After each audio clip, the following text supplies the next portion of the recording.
essa subdivisão é interessante porque ela vai especificar melhor do que está tratando. Então, em vez de ter um material só, onde acaba ficando, talvez fique confuso, dependendo da metodologia, você trabalha primeiro isso aqui e depois você trabalha uma outra abordagem. Então, você tem, por exemplo, uma abordagem mais estrita, tá? E uma abordagem mais lato.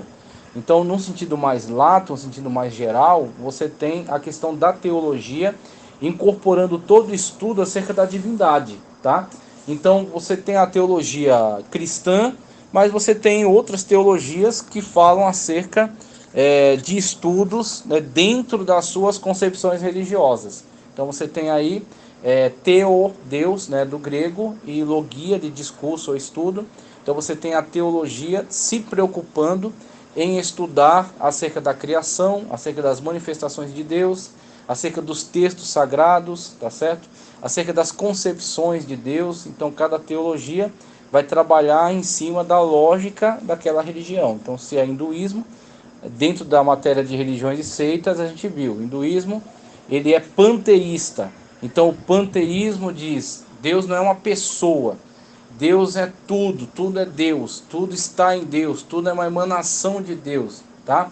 Que é o chamado Brahman. Então, o Brahman, ele permeia todas as coisas. E aí esse Deus impessoal, que permeia todo o universo, ele se manifesta pelos seus avatares. Aí você tem Shiva, que é a destruição, você tem Vishnu, que é o Deus da preservação, e você tem Brahma, que é o Deus da sabedoria, uma coisa assim. Então você tem essas manifestações, esses avatares de Deus. E além, ainda surgiu posteriormente o chamado Krishna, né, que é um tipo de Messias dentro do hinduísmo. Então, nessa estrutura, você vai ter uma teologia estudando isso aí. Uma teologia que vai examinar os Upanishads, que são os livros sagrados, os Brahmanes, tá? Os textos, né, diversos textos ligados àquelas tradições.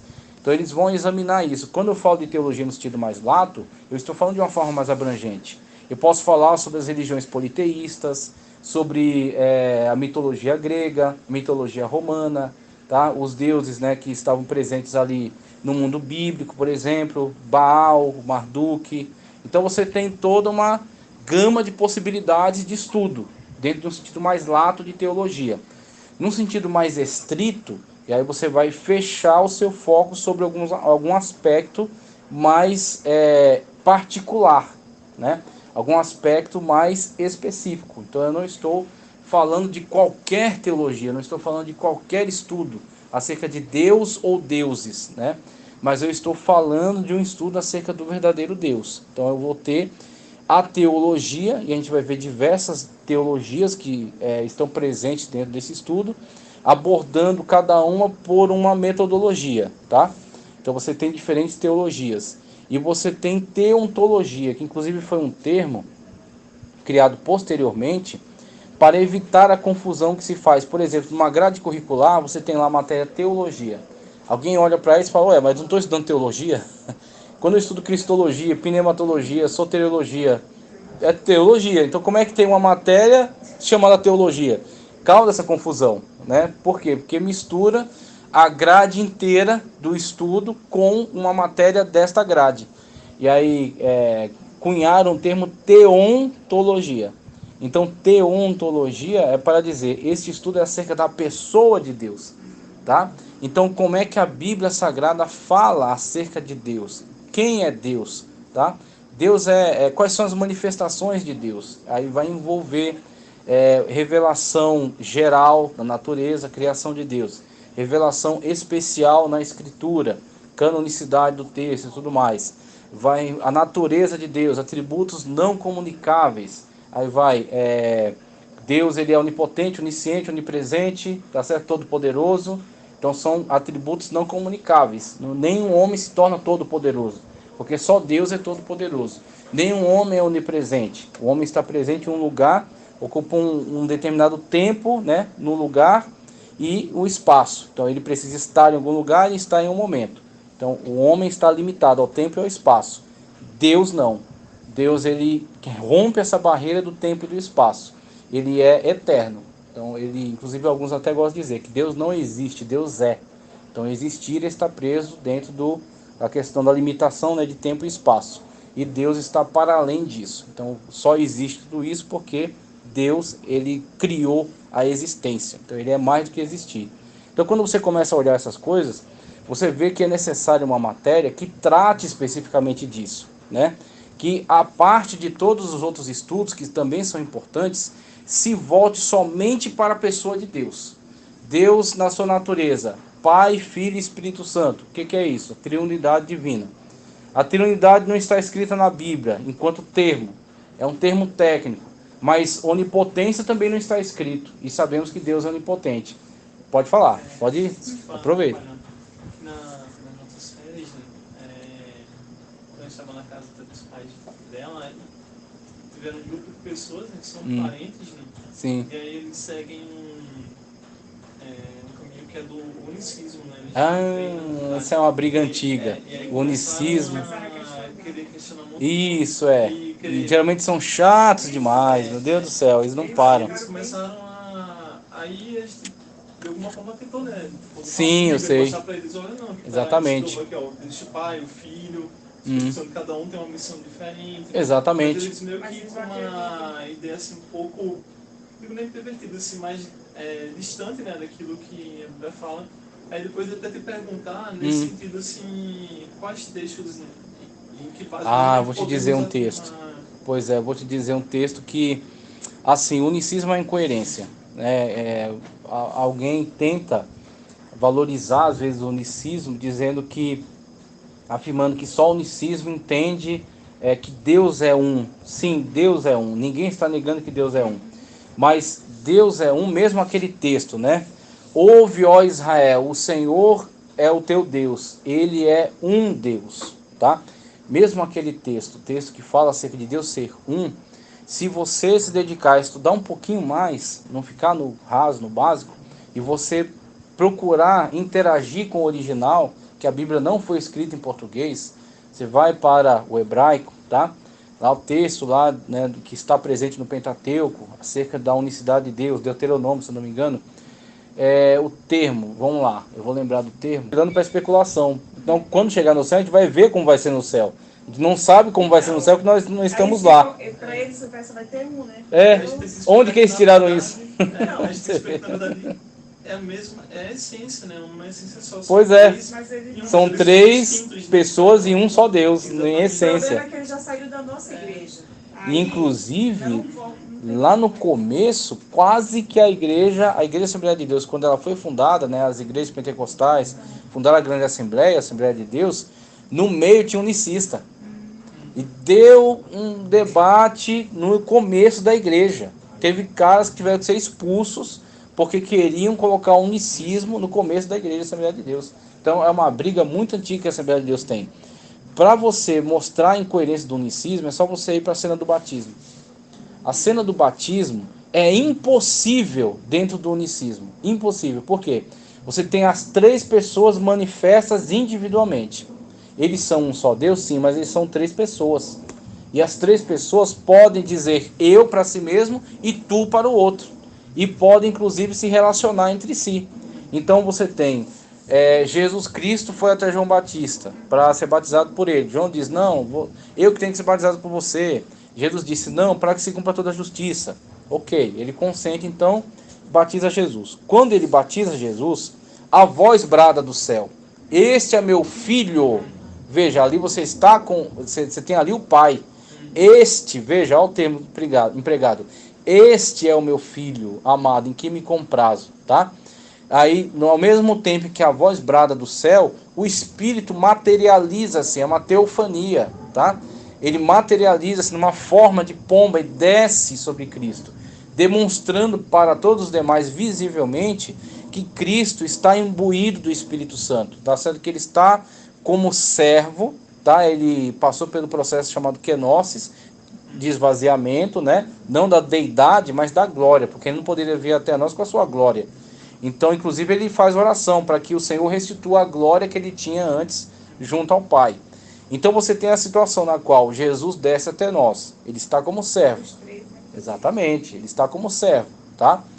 Pai brada do céu, o Espírito desce em forma corpórea de pomba, Jesus está saindo das águas. Três pessoas distintas. Exatamente. Só que pra eles, eles não acreditam que é Porque quando a gente fala que é discípulo, aí ele não ele aceita. considera justamente esses discípulos. Então tem Aí mais fala, de mas um. é um. Então tem mais de um Deus, eles falam. Eles Aí, entendem essa exatamente, questão por que que eles fazem isso? Porque eles não querem, inclusive a Trindade nunca será entendida. Se a Trindade fosse entendida, não seria Deus. Se Deus fosse entendido, ele não seria Deus. Então é uma estupidez alguém exigir de você uma explicação acerca de algo que não pode ser explicado. Deus não pode ser resumido em termos. Deus não pode ser explicado logicamente.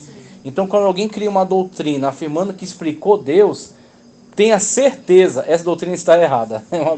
Essa doutrina é uma porcaria que satisfaz a curiosidade deles, mas não fala da verdade. Precisamente que bom. tentando demonstrar. Exatamente. De alguma forma não aceitar, né? Sim. Mas tem que ter mesmo para combater e falar, olha, não, de acordo com o versículo aqui, né, como está posto na Bíblia, Sim. também incongruência que está sendo dito, né, para Exatamente. manter a nossa fé mesmo. Sim, né? A gente exatamente. ter nossa defesa de fé e falar, não, peraí, isso aqui E são pessoas bem de debater, se a gente tiver É, conhecimento. gosto. A gente Isso. acaba caindo, por isso né? mesmo É. bom ter esses argumentos É pra falar ótimo. na hora e falar, olha, É de ótimo. acordo com o capítulo, né, Exatamente, está lá em Mateus, dá o batismo de Cristo, pronto, você vai ver, tem um quadro ali que é a Trindade divina manifesta nas suas três pessoas. Então as três pessoas não são uma só, como as diferentes formas de unicismo e altermodalismo. Uma diz que Jesus, que é a voz da verdade, né? A voz da verdade teima nisso. Só existe Jesus. Jesus uma hora brinca de ser o Pai, outra hora brinca de ser o Espírito, outra hora brinca de ser Ele mesmo. Mesmo assim, né? Porque Exatamente. Até citou assim, então quer dizer que quando Jesus veio, não ficou ninguém lá. Ficou vazio, porque ele desceu, exatamente. Quem bradou para ele foi ele mesmo. Então Jesus estava fazendo o quê? Um ventriloquismo, ele estava enganando as pessoas. Então você vê, o grande problema, inclusive quando vocês dão essa resposta, fiquem tranquilos em relação a pessoa não aceitar. Por quê? É como Paulo recomenda, deixa eu ver se é Paulo que faz essa recomendação, se é João. Ele diz assim, ao herege, tá certo? Ou ao apóstata, você vai redarguir ele, você vai exortar ele uma ou duas vezes. Se ele não rejeita, assim, fica. Você quer seguir na mentira? Siga. Você quer continuar no engano? Permaneça. Por quê? Não adianta você, não é nós que convencemos pessoas. Quem convence é o Espírito. Então o que a gente precisa fazer, que é o que vocês estão fazendo, é adquirindo conhecimento bíblico para ficar firme na verdade. Então se você está firme na verdade, a pessoa ela tem o direito de não aceitar. É como você, a pessoa está se afogando, você fala, ó, tem uma boia. Ela fala, não, não quero, eu vou me afogar. Deixo aqui me debatendo, não quero. Tá bom, então fique aí, vá, né, se afogue, morra, porque eu estou te oferecendo salvação. Você está rejeitando? Estou em paz. Eu fiz, o seu sangue não cai sobre mim, porque eu fui atalaia na sua vida. Eu falei, tá aqui a palavra de Deus, mostrando. Assim, a gente ficou calado, né? A gente... E depois que a gente não citou ao mesmo tempo, mas ao mesmo tempo a gente chegou e falou, olha, tudo bem se vocês querem dessa forma. Mas aí, vez ou outra, eles queriam convencer a Sempre, porque eles são, geralmente são pessoas muito impertinentes, muito chatas. Eu sei porque eu convivi pouco tempo com o Testemunho de Jeová e quase que eu saía na mão com ele. Porque ele queria me incomodar no momento de trabalho. E eu falava, eu estou trabalhando, eu não quero falar sobre isso agora. E ficava. Falei, meu Deus do céu. Foi o diabo que pôs essa peça aqui para fazer eu perder meu emprego. Porque, assim, quando a pessoa ela está envolvida nessa doutrina de homens, todo o prazer dela, para alimentar o seu ego, é ganhar um debate. Sendo que quando você trabalha com a apologética, você tem dois ramos, tem o polemismo e a apologética. O polemismo é para tratar de questões complicadas dentro da própria igreja. E a apologética é para ir para aqueles que estão fora dela, tá certo? Para defender a fé, mas também para evangelizar. Quando você vai operar a apologética, o seu prazer não é ganhar o debate, é ganhar a alma. Então você não está ali para humilhar a pessoa, para destruí-la, para, nossa, eu acabei com o Testemunho de Jeová, deixei ele... Não, você está ali para tentar abrir para ela uma porta de salvação. Você fala, olha, eu conheço Jesus da maneira como você não conhece. Você chama Jesus de a primeira criação de Jeová, diz que Jesus não é Deus, diz que Jesus é um ser criado. Eu mostro para você Jesus Deus na minha vida. Eu conheço Jesus como Deus, eu sirvo como Deus. Então aí você está mostrando para ele, não, mas eu não aceito por causa disso, por causa daquilo, por causa daquilo. Tá bom, fique em paz. Não adianta que quem convence não é você, é o Espírito. Então o que você precisa fazer é mostra a verdade e fica tranquilo, tá certo? Em relação a isso aí, é normal mesmo. Geralmente essas pessoas. Essa desculpa ter, falando um pouco essa Pode coisa, falar, né? porque é para isso mesmo a aula. Foi tão É para isso recente, mesmo. Que a né, gente que ficou passou na cabeça, Sim. sabe? Quando você falou na Trindade, a gente falou no Ótimo. aproveitar a oportunidade. Exatamente. Então a Trindade Divina é um mistério, tá? O termo Trindade foi um termo cunhado para sintetizar toda uma verdade bíblica. A Trindade está presente de Gênesis a Apocalipse. No princípio criou Deus os céus e a terra. Bereshit bara Elohim. Este Elohim é plural. Então Elohim é deuses. Só que bara é singular. Deuses, plural, criou. Bara, singular. Então você vê, tá, está em singular, o criou. Então foi uma pessoa que criou, né? Foi um ser que criou. Mas Deus está em plural. Então esse plural, alguns vão dar desculpa. Não, é um plural majestático, é para dizer que Deus é importante, é isso, é aquilo. Por quê? Pessoas que não querem aceitar a verdade que está diante delas. A revelação é progressiva, como Pedro diz na carta dele, que a verdade é como a luz que ilumina até se tornar dia perfeito. Então lá no começo, houve um primeiro raio de luz, de iluminação acerca da verdade da triunidade divina. Só que esse raio de luz foi abrangendo até chegar em Cristo a revelação perfeita, quando o próprio Filho de Deus veio a nós. Jesus veio a nós como servo e Filipe disse, eu mostra-nos o Pai. E aí Jesus diz para ele, quem vê o Pai vê a mim. E em outro lugar ele diz, eu e o Pai somos um. Então você tem eu e o Pai. Então você tem eu, aqui está uma pessoa, o Pai, ali está outra pessoa, ainda tem o Espírito Santo também. Somos um. Veja, essa pessoa está aqui, aquela pessoa está ali. E ele diz que somos um. Como isso é possível? Somente é possível porque as pessoas são distintas, mas a essência é a mesma, tá? Então são três pessoas, mas uma só essência. É uma unidade composta, tá? Errad, a palavra veio na minha cabeça. Hebraico errad, o termo é errad, tá? E-R-R-A-D mudo. Errad. Então o termo errad é Israel, né? Quando diz Israel, o Senhor é teu Deus, o Senhor é errad, o Senhor é um. Esse um, quando você pega ele no seu uso comum em Gênesis, ele foi usado lá quando fala acerca do homem e a mulher serem errados, serem um. Então são dois.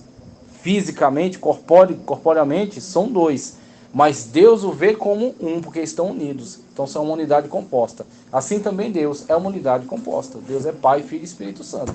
Agora, me explica, inclusive alguns, até vi o Paulo Romero nessa discussão, falando, olha, alguns até apresentam o argumento de que é contra a lógica matemática, porque se você tentar entender matematicamente essa questão de três serem um, e ele fala, não, a matemática também está conosco, porque 1 vezes 1, tá certo?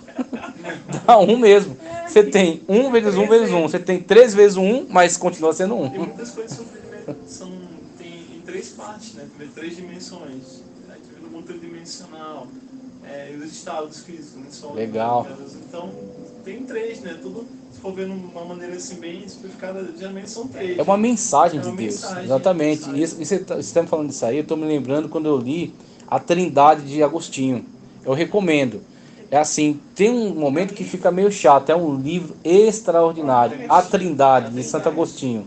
Santo Agostinho era católico, mas era um grande teólogo. Então, foi um dos maiores teólogos da cristandade ocidental. Então, assim, os reformadores usaram muito de Agostinho. Calvino, Armínio, Lutero, usaram muito de Agostinho. E eu meti a cara e li a Trindade. Tem um certo momento que fica maçante, mas quando você faz uma força e vai até o final, você vê o que Agostinho fez. Ele pegou a revelação da Trindade em diversos lugares da natureza, tá? O corpo é corpo, alma e espírito, o homem. Aí fala mente, consciência e razão, e por aí vai. Ele analisa manifestações da Trindade, da Trindade divina em outros lugares. Inclusive vou aproveitar a questão para trazer também outro ponto aqui. Triunidade ou trindade, né, que a gente aplica. Inclusive uns gostam de usar mais triunidade, com foco na unidade, tá? só existe uma. Por quê? Eu já ouvi alguns irmãos cometerem esse equívoco de falar, não, a trindade egípcia. A trindade egípcia que é Ísis, Osíris e Sete, coisa assim. Não a trindade de outras religiões que tem por aí, porque apresentam, né, como três, né, esses deuses pagãos: Shiva, Vishnu e Brahma, tá? E vai, todos essas manifestações são tríades, tá? Porque elas não têm a característica fundamental da triunidade, do compartilhamento de essência. A trindade, mesmo sendo três pessoas, eles são uma essência, sendo um Deus, uma unidade composta. Todas as tríades são três pessoas, cada uma trabalhando em conjunto, mas não constituindo um ser, um só ser. Eles são sempre três deuses que trabalham conjuntamente, tá? Não existe trindade fora da trindade. Só existe trindade em Deus, que é Pai, Filho e Espírito Santo. O resto é tríade, tá? Falando mais especificamente sobre a teologia, o que eu queria ressaltar aqui? Como introdução à teologia, eu acredito que o mais relevante é mostrar que existem diferentes abordagens para o estudo da teologia. Então, você, por exemplo, aqui na obra, né, da Teologia Moody, esse manual de teologia, que eu achei extraordinário quando eu vi, ele aborda a teologia bíblica na primeira parte, depois ele parte para a chamada teologia sistemática, depois ele aborda a teologia histórica, teologia dogmática, e ele vai falar um pouco sobre as teologias contemporâneas, tá? Na teologia bíblica, ele vai abordar o quê? Como é que a teologia bíblica se estrutura, tá? A teologia bíblica, o bom dela é que ela é subordinada à Sagrada Escritura, tá? Ela é subordinada à estrutura do texto. Inclusive ele aborda aqui, ó, teologia edênica, noética, patriarcal, mosaica, monárquica, na época da monarquia israelita, profética, aí vai para a teologia do Novo Testamento. Como é que ele subdivide? Sinóticos, 4 primeiros livros, né, evangelhos, aliás, três primeiros, porque João não é sinótico. Atos, Tiago, teologia de Paulo, teologia dos Hebreus, teologia de Pedro e Judas e teologia de João ao final, né, fora dos sinóticos. Então, quando ele estrutura essa forma de teologia, ela está subordinada à própria estrutura bíblica. E ela vai analisar cada um desses grupos, tá? E encontrar dentro deles o que é fundamental. E vai organizar dentro de cada grupo tudo aquilo que é abordado dentro dos textos, tá? Então, por isso que ele faz questão de fazer essa subdivisão, para que dentro dessa divisão ele investigue o que tem de mais relevante ali. O que ele pode nos fornecer enquanto informação, que ao final será concatenado. Você vai trabalhar todas as informações de uma forma conjunta. Então, como é que Deus tratou na época de Noé? O que o texto diz acerca dessa época? Quais foram os eventos importantes? Qual foi o comportamento de Noé? O que é um referencial para a nossa vida? Um referencial positivo, negativo? Então você vai investigar. Eu acredito que, falando em teologia bíblica, a gente pode observar a teologia bíblica em ação quando você compra um comentário bíblico. Então você tem excelentes comentários bíblicos. Você tem, por exemplo, de Champlin, que analisa a Bíblia versículo a versículo. O problema é que Champlin é universalista. Então você tem que se tomar uma vacina, né? Você tem que se precaver. Ele acredita que no final todo mundo vai ser salvo, até Satanás vai ser salvo.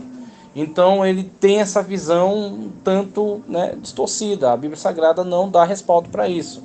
Mas tirando esse deslize, a obra dele é muito recomendada, tá? Então muitos adquirem. Eu estou tentando adquirir ainda. Eu comprei já enciclopédia de Bíblia, Teologia e Filosofia dele. Então essa obra consegui, comprei. Agora o comentário eu ainda estou ali correndo atrás para comprar. É mais de R$1.000, porque são 5, 6 livros para o antigo, mais para o novo. Então é uma obra colossal. Uma vez, mas foi digital mesmo. Digital, né? Eu já vi. Eu não gostei porque é muito grande, então você se perde naquilo ali. Eu gosto mais do livro físico mesmo, que fica ali, você vai, abre um, abre outro. Então é uma obra muito importante. O que você vê? Ele vai, para cada uma das abordagens, vai ter uma introdução, esboço, né? Vai ter temas principais, aí vai analisando os textos. Eu acho que é o único que eu vi analisar versículo a versículo todos os demais analisam um grupo de textos. Então, os demais comentários bíblicos, como é que eles funcionam? Eles pegam a chamada perícope. A perícope é, olha, o assunto começou aqui e termina aqui, independentemente do versículo. Inclusive é uma coisa que eu falo em hermenêutica. Esqueça capítulos e versículos, eles não existem. Capítulos e versículos é tipo o buscador do Google. Você quer encontrar receita de pamonha. Você não quer saber como é que o Google acha isso, quer saber da receita. Quando a receita vem, você usa. Ah, mas como é que o Google tem um algoritmo que ele pesquisa pela língua, levando em consideração, tá? Não me importa, isso é problema do Google. Eu quero saber da receita. Assim também é capítulo e versículo, é buscador. Aquele negócio foi montado e muitos deles quebram a perícope no meio, tá? Por quê? Porque o cara que estava criando, ele já criou uma coisa colossal, que é pôr capítulos e versículos na Bíblia. Agora ele não tinha como ter tanta especificidade para respeitar as perícopes. Então o que ele faz? Ele vai dividindo, vai cortando. Alguns até zoando falam assim: os versículos foram divididos numa pessoa que estava andando a cavalo. Porque cada galope ele põe um versículo, cada galope ele põe um versículo. Então os versículos, não adianta você pega muita pessoa de seita fazendo isso. Não, porque no versículo tal diz isso. Não, querido, não adianta você pegar o versículo. O versículo é uma coisa artificial. Você tem que pegar contexto. Exatamente, contexto próximo, distante. É o Elias Soares diz, né? Texto fora do contexto gera pretexto. Pronto, aquilo ali é maravilhoso. Eles faziam lá, pegavam um versículo todo, mas vamos ver o contexto. Matou. Exatamente, eles então, querem ir no contexto, versículo. Exatamente. O que ele quer passar, na verdade? Qual a mensagem? Sim, aí, exatamente. Você fala isso, ele fica... Aí já destabiliza. Por quê? Porque aí você está chamando ele para entender o texto. Não é para ficar pegando versículo em cima de versículo. Porque o versículo, às vezes, ele tem parte da ideia que está sendo desenvolvida. Por exemplo, se você pegar texto fragmentado, você pode pregar em cima disso heresias, dizendo que Paulo, por exemplo, concorda com batismo pelos mortos, que foi a grande questão dos mormons. Os mormons até hoje fazem. Muitas pessoas se convertem no mormonismo por causa da promessa de que eles vão se batizar pelos entes falecidos e resgatar eles do inferno. Por quê? Em cima de texto isolado. Porque Paulo está desenvolvendo uma argumentação. Qual a argumentação? Acerca da ressurreição. Paulo está dizendo, olha, se não existe ressurreição, nós somos pregadores de mentira, o evangelho é falso e vocês estão mortos nos seus pecados. Perde todo sentido, tudo que estamos fazendo aqui, se não houver ressurreição. Inclusive ele usa como elemento de provocação, ele fala assim, se não existe ressurreição, o que farão aqueles que se batizam pelos mortos? Ou seja, a questão da ressurreição, ela é tão forte e tão verdadeira e tão presente, que existe gente até fazendo loucuras em cima da ideia central que é a ressurreição. Essa é o que ele queria passar, né? Ele está usando como elemento de polêmica ali. Falando, ó, tem até gente que se batiza pelos mortos. Você vê como é uma coisa, questão tão séria, tão presente, né? Tão tranquila para muitas pessoas. Então você tem essa situação na qual você vai isolar o versículo para produzir uma heresia. Como é que você combate isso? Você examinando o contexto. E o contexto, ele tem muito a ver com a perícope. A perícope é o trecho do texto bíblico onde você tem uma ideia que tem começo, meio e fim. Pronto, aí você tem uma perícope. Ah, não, mas passa para outro capítulo. Não importa, não tem problema. Não, mas tem 2, 3 capítulos. Não tem problema, é a perícope. Então, muitos comentários bíblicos trabalham com a perícope. Pegando ali, ó, começo, meio e fim daquela ideia, o cara vai comentando, elaborando um texto e abre um parênteses e coloca, aqui está relacionado ao versículo 5, aqui está o 6, aqui está o 7, solto no meio do texto. Porque ali ele vai defender uma determinada interpretação para aquele trecho, para aquela perícope. Então acredito que a teologia bíblica, você vê ela atuante de uma forma muito forte nessa produção literária, dentro das grandes comentários bíblicos. Você tem Matthew Henry, Bacon, o Champlin que eu falei, o Wisby também é muito bom. Então tem vários comentários que vão trabalhar muito essa teologia bíblica, pegar todos os textos bíblicos subordinados a ele e trabalhando tudo que há dentro deles, né, dando informações de contexto, personagens, doutrinas importantes, fatos relevantes, contextualizando com outros eventos e trazendo toda uma explicação. Então a teologia bíblica eu acho ela muito importante, muito boa, só que ela é muito extensa e ela tem um problema grave, que é algumas doutrinas importantes fica difícil de você montar. Porque você começou a analisar Gênesis, aí você começou aquela perícope acerca da criação do homem e da mulher. Dentro daquela perícope você tem algumas doutrinas ali. Você tem, por exemplo, a martiologia, você tem antropologia, você tem soteriologia, tudo presente naquela perícope. Só que você vai analisar, você não vai conseguir dar o devido destaque para cada uma delas. Então você vai falar um pouco acerca delas e vai ficar solto ali. Quando você abordar outro tema, você vai voltar a outra abordagem soteriológica. Então você já fez ali e fez aqui, mas elas estão soltas. Você falou de salvação, você falou de pecado, você falou de constituição do ser humano, você falou acerca de Deus, porque Deus é o criador de tudo, então você falou acerca dele.